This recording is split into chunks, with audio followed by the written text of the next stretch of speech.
जय जय जय बजरंग बली।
लडुअन का भोग लगे संत करे सेवा। जय गणेश देवा, माता जगी पार्वती पिता महादेवा। गणपति बप्पा मोरया, गणपति बप्पा मोरया, मंगल मूर्ति मोरया, गणपति बप्पा मोरया, मंगल गणेश मोरया।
श्री गणेश कथा के अनुसार एक बार देवता कई विपदाओं में घिरे थे।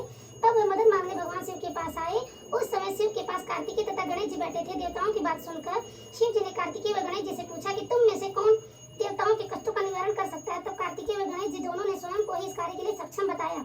इस दौरान भगवान शिव ने दोनों की परीक्षा लेते हुए कहा कि तुम दोनों में से जो सबसे पहले पृथ्वी की परिक्रमा करके आएगा वही देवताओं की मदद करेगा। भगवान शिव के मुख से यह वचन सुनते ही कार्तिकेय अपने मोर वाहन पर बैठकर पृथ्वी की परिक्रमा के लिए निकल गए। परंतु गणेश जी सोच में पड़ गए कि वे चूहे के ऊपर चढ़कर सारी पृथ्वी की परिक्रमा करेंगे तो इस कार्य में उन्हें बहुत समय लग जाएगा। तभी उन्हें एक उपाय सूझा। गणेश अपने स्थान से उठे के दिन जो तुम्हारा पूजन करेगा और रात्रि में चंद्रमा को अर्घ देगा उसके तीनों ताप यानी दैहिक ताप और भौतिक ताप दूर होंगे। इस व्रत को करने से व्रतधारी के सभी तरह के दुख दूर होंगे और उसके जीवन में भौतिक सुखों की प्राप्ति होगी। चारों तरफ से मनुष्य की सुख समृद्धि बढ़ेगी। पुत्र पौत्रादि धन ऐश्वर्य की कमी नहीं रहेगी। मिट्टी के बर्तन बनाता था लेकिन वे कच्चे रह जाते थे। एक पुजारी की सलाह पर उसने इस समस्या को दूर करने के लिए एक छोटे बालक को मिट्टी के बर्तनों के आव में डाल दिया। उस दिन संकष्टी का दिन था। उस बच्चे की माँ अपने बच्चे के लिए परेशान थी। उसने गणेश जी से बेटे की कुशलता की प्रार्थना की। दूसरे दिन जब कुम्हार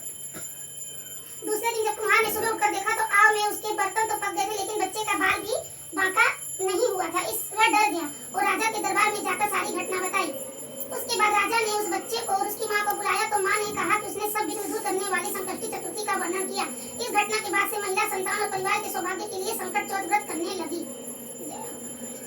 है कि भगवान विष्णु का विवाह लक्ष्मी जी के साथ निश्चित हो गया। विवाह की तैयारी होने लगी। सभी देवताओं को निमंत्रण भेजे गए परंतु गणेश जी को निमंत्रण नहीं दिया गया। कारण जो भी रहा हो। अब भगवान विष्णु की बारात जाने का समय आया। सभी देवता अपनी पत्नियों के साथ विवाह समारोह में आए। उन सबने गणेश देखा कि गणेश जी कहीं दिखाई नहीं दे रहे। तब वे आपस में चर्चा करने लगे कि क्या गणेश जी को न्योता नहीं दिया गया या स्वयं गणेश जी ही नहीं आए। सभी को इस बात पर आश्चर्य होने लगा। तभी सबने विचार किया कि विष्णु भगवान से ही इसका कारण पूछा जाए। विष्णु भगवान से पूछने पर उन्होंने कहा कि हमने गणेश जी के पिता भोलेनाथ महादेव को न्योता भेजा है। यदि गणेश जी अपने पिता के साथ आना चाहते तो आ जाते, अन्य से न्योता देने की कोई आवश्यकता ही नहीं थी। दूसरी बात यह कि उनको 1.25 मन मूंग, 1.25 मन चावल, 1.25 मन घी और 1.25 मन लड्डू का भोजन दिन भर में चाहिए। यदि गणेश जी नहीं आएंगे तो कोई बात नहीं, दूसरे के घर जाकर इतना सारा खाना पीना अच्छा भी नहीं लगता। इतनी वार्ता कर ही रहे थे कि किसी ने एक सुझाव दिया कि यदि गणेश जी भी आ जाएं तो उनको द्वारपाल बनाकर बैठा देंगे कि आप घर की याद रखना, आप तो चूहे पर बैठकर धीरे धीरे चलोगे तो बारात से बहुत पीछे रह जाओगे। यह सुझाव भी आपको सबको पसंद आया। तो भगवान विष्णु ने अपनी सहमति दे दी। होने को क्या था कि इतने में गणेश जी वहां पहुंच गए और उन्हें समझा बुझा कर घर की रखवाली करने को बैठा दिया। बारात चल दी। तब नारद जी ने देखा कि गणेश जी तो दरवाजे पर ही बैठे हुए हैं। तो वह गणेश जी के पास गए और रुकने का कारण पूछा। गणेश जी कहने लगे कि विष्णु भगवान ने मेरा बहुत अपमान किया है। नारद जी ने कहा कि आप अपनी मूषक सेना को आगे भेज दें तो वह रास्ता खो देंगे, जिससे अपने वाहन धरती में धस जाएंगे। तब सबको सम्मान पूर्वक आपको बुलाना पड़ेगा। अब गणेश जी ने अपनी मूषक सेना जल्दी से आगे, परंतु पहिए नहीं निकले बल्कि जगह जगह से टूट गए। किसी की भी समझ में नहीं आ रहा था कि अब क्या किया जाए। तब तो नारद जी ने कहा, आप लोगों ने गणेश जी का अपमान करके अच्छा नहीं किया। यदि उन्हें मनाकर लाया जाए तो आपका कार्य सिद्ध हो सकता है और यह संकट टल सकता है। भगवान शंकर ने अपने दूत नंदी को भेजा और वे गणेश जी को लेकर आए। गणेश जी का आदर सम्मान के साथ पूजन किया। तब कहीं रथ के पहिए निकले। अब रथ के पहिए निकल तो गए, परंतु वे टूटे फूटे थे और उन्हें सुधारे कौन। पास के खेत में खेती का काम चल रहा था। उसे बुलाया गया। किसान अपना कार्य करने के पहले श्री गणेशाय नमः कहकर गणेश जी की वंदना मन ही मन में करने लगा। देखते ही देखते किसान ने सभी पहियों को ठीक कर दिया गया। तब किसान कहने लगा कि हे देवताओं, आपने सर्वप्रथम गणेश जी को नहीं मनाया होगा और ना ही उनका पूजन किया होगा, इसलिए तो आपके पे ये संकट आया है। हम तो मूर्ख अज्ञानी हैं, फिर भी हमें पहले गणेश जी की पूजा करते हैं और उनका ध्यान करते हैं। आप तो देवतागण हैं, फिर भी आप गणेश जी को कैसे भूल गए। अब आप लोग भगवान श्री गणेश जी की जय बोलकर जाएं तो आपके सब काम बन जाएंगे और कोई संकट भी नहीं आएगा। ऐसा कहते हुए बारात वहां से चल दी और भगवान विष्णु का लक्ष्मी जी के साथ विवाह संपन्न करा के सभी देवता लोग सकुशल घर लौट कर आए। जय गणेश जी महाराज, जैसे आपने विष्णु जी के सारे कार्य सारे हो ऐसे कार्य सबको सिद्ध कर जो। बोलो गजानन भगवान की जय। बार भगवान शिव तथा पार्वती नर्मदा नदी के किनारे बैठे थे। वहां माता पार्वती ने भगवान शिव के समय व्यतीत करने के लिए चौपड़ खेलने को कहा। चौपड़ खेलने के लिए शिव जी तैयार हो गए, परंतु इस खेल में हार जीत का फैसला कौन करेगा, यह प्रश्न उनके समक्ष उठा। तो भगवान शिव ने कुछ तिनके एकत्रित कर उनका पुतला बनाकर उनकी प्राण प्रतिष्ठा कर दी और पुतले से कहा, बेटा हम चौपड़ खेलना चाहते हैं, परंतु हमारी हार जीत का फैसला करने वाला कोई नहीं, इसलिए तुम बताना कि हम दोनों में से कौन हारा और कौन जीता। उसके बाद भगवान शिव और माता पार्वती चौपड़ खेलना शुरू कर दिए। यह खेल 3 बार खेला गया और संयोग से तीनों बार माता पार्वती ही जीत गई। खेल समाप्त होने के बाद बालक से हार जीत का फैसला करने के लिए कहा गया तो बालक ने महादेव को विजयी बताया। ये सुनकर माता पार्वती क्रोधित हो गए। क्रोध में उन्होंने बालक को लंगड़ा होने, कीचड़ में पड़े रहने का श्राप दे दिया। बालक ने माता पार्वती से माफी मांगी और कहा कि यह मुझसे अज्ञानतावश हुआ है, मैंने किसी द्वेष भाव से ऐसा नहीं किया। बालक द्वारा क्षमा मांगने पर माता ने कहा, यहाँ गणेश पूजन के लिए नाग कन्याएं आएंगी, उनके कहे अनुसार तुम गणेश व्रत करो, ऐसा करने से तुम मुझे प्राप्त करोगे। यह कहकर माता पार्वती शिव के साथ कैलाश पर्वत पर चली गईं। 1 वर्ष बाद जब उस स्थान पर नाग कन्याएं आई, तब नाग कन्याओं से श्री गणेश के व्रत की विधि मालूम करने पर उस व्रत बालक ने 21 दिन लगातार गणेश जी का व्रत किया। उसकी श्रद्धा से गणेश जी प्रसन्न हुए। उन्होंने बालक को मनोवांछित फल मांगने के लिए कहा। उस पर बालक ने कहा, हे विनायक, मुझ में इतनी शक्ति दीजिए कि मैं अपने पैरों से चलकर अपने माता पिता के साथ कैलाश पर्वत पहुंच सकूं और यह देख प्रसन्न हो। तब बालक को वरदान देकर श्री गणेश जी अंतर ध्यान हो गए। इसके बाद वह बालक कैलाश पर्वत पर पहुंच गया और कैलाश पर्वत पर पहुंचने की अपनी कथा उसने भगवान शिव को सुनाई। समाप्त हो गई। तब यह व्रत विधि भगवान शंकर ने माता पार्वती को बताई। यह सुनकर माता पार्वती ने मन में भी अपने पुत्र कार्तिकेय से मिलने की इच्छा जागृत की। तब माता पार्वती ने भी 21 दिन तक श्री गणेश जी का व्रत किया और दुर्वा फल लड्डू फूल गणेश जी का पूजा अर्चना की। व्रत 21वें दिन कार्तिकेय स्वयं माता पार्वती जी से मिलने आ गए। उस दिन से श्री गणेश चतुर्थी का यह व्रत समस्त मनोकामनाओं से पूरी करने वाला व्रत माना जाता है। इस व्रत को करने से मनुष्य के सारे कष्ट दूर होकर मनुष्य को समस्त सुखों की प्राप्ति होती है।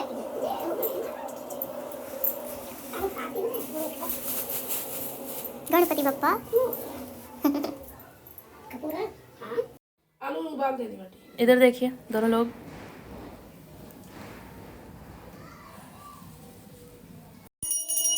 जय गणेश जय गणेश जय गणेश देवा, माता सखी पार्वती पिता महादेवा, एक दयाल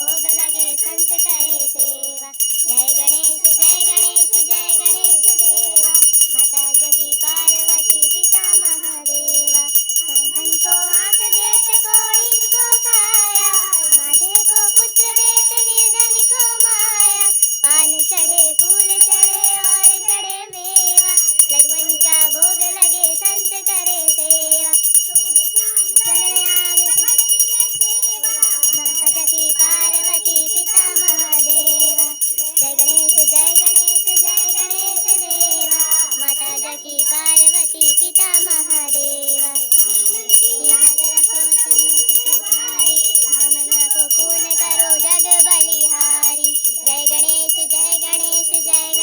देवा माता जकी पार्वती पिता महादेव गणेश भगवान की जय नमः पार्वती पते हर हर महादेव।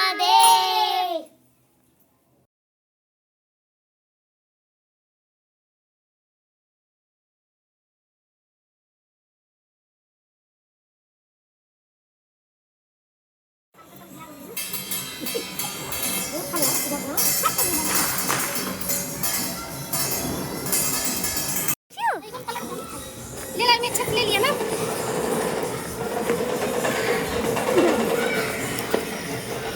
अरे तो फ्लैश बंद हो गया। हम बजा रहे तुम ठीक बनाओ। फ्लैश बजाइए।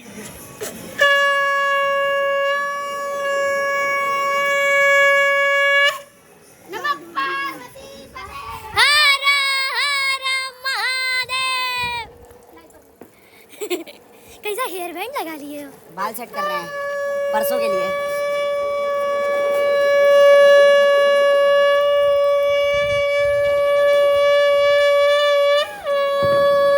आंटी जी तो गजब बजा रही है। एक बार हम ट्राई करें। क्या कर रही हो?